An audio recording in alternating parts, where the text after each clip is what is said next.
में पढ़ रही थी, बहुत बढ़िया पढ़ाई में। मैं इसे मना कर रहा हूँ, मैं नहीं पढ़ाऊंगा। मैं तो ये माने नहीं, कहीं पढ़ूंगी मैं थर्ड। खुदा की कुदरत है जी। यहाँ से ये तो लड़की पढ़ने वाली छात्रा है और यहाँ से तो पहली बार गई, बस इसकी ऊपर वाला ने ये लिखी हुई।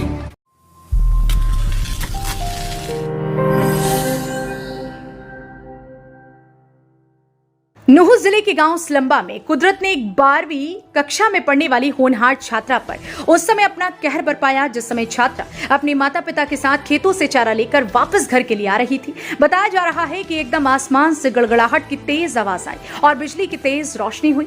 आसमानी बिजली छात्रा के ऊपर ही गिर गई, जिसके बाद छात्रा रास्ते में ही गिर पड़ी, जिसके चारे की गठरी भी बिजली गिरने से जल गई। छात्रा के माता पिता के विलाप को सुनने के बाद ग्रामीणों में अफरा तफरी मच गई और आनन फानन में छात्रा को रास्ते से उठाकर घर पर लाया गया तो छात्रा ने इतनी ही देर में दम तोड़ दिया। 12वीं में पढ़ रही थी, बहुत बढ़िया पढ़ाई में। मैं इसे मना कर रहा हूँ, मैं नहीं पढ़ाऊंगा। मैं तो ये माने नहीं, कहीं पढ़ूंगी मैं थर्ड से। पढ़न जा भाई थर्ड से रुके नहीं। आज जाने कहीं बाप आज आधी छुट्टी है, मैं 4 गल में आने वाला हूँ विवाह पूंजन में। या मधुर माँ बेटे आगे पीछे ही है। मैं वो गोपा छे झटिया ने कही जटी रोड मच गई दिशु बिजली को अल्लाह को सोयो कड़क जाए सुई बिजली ततरा। मैं भी अल्लाह अल्लाह कर रहा हूँ, बैठो मुझे भी रोड मची। जहाँ हम भागे तो मैंने आग उठाई छोरी, तो छोरी में कुछ नहीं सारा लत्ता जल गया। यार की पोट जो वो भी या पे पड़ी, वो भी जली पड़ी एक साइड से।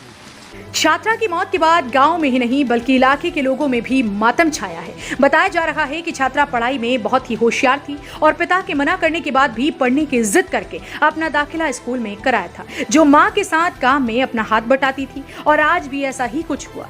स्कूल से आने के बाद बारिश के मौसम को देखते हुए छात्रा अपने माता पिता के साथ पशुओं के लिए चारा लेने के लिए गई थी, लेकिन कुदरत ने अपना कहर इस तरह से बरपाया कि छात्रा की जान ही ले ली। खुदा की कुदरत है जी। यहाँ से ये तो लड़की पढ़ने वाली छात्रा है और यहाँ से तो पहली बार गई, बस इसकी ऊपर वाला ने ये लिखी हुई। अपने माँ बापन के साथ में जंगल को गई चारा लाने के लिए। चारा लेकर के जैसे चली, वहाँ व्हीकल खड़ा था, उस पर लेकर के आ रही थी। बस बीच में ऊपर वाले खुद बूंदाबांदी हो रही थी, बिजली पड़ गई। मैं उठा करके वहाँ पे भाई बिजली पड़ने के बाद में जब उसके साथ और है वहाँ पे गांव के तकरीबन कोई 6-7 बंदे और पड़ोसी भी थे, उन्होंने उठा करके संभाल करके भाई इसको लाए, रास्ते में इसने दम दे दिया। पढ़ाई लिखाई में इतनी हाई फाई थी, पूरा स्टाफ ही यहाँ पे सबके सामने कह रहा था जी हमारे वहाँ तो ये लड़की बहुत होशियार, बहुत काबिल बच्ची थी जी। तो ये है बड़ी, सबको पूरे गांव में ही इसको तो सदमा है इस बच्चे को तो देख करके।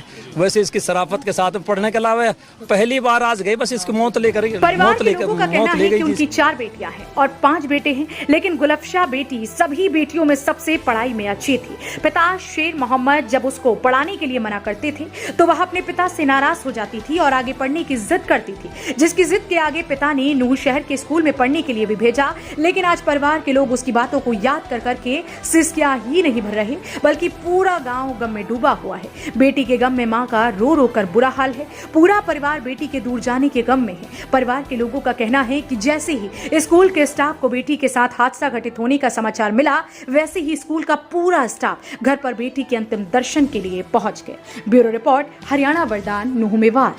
देश व प्रदेश की खबरों को सबसे पहले देखने के लिए हरियाणा वरदान चैनल को सब्सक्राइब करें, लाइक करें व शेयर करें।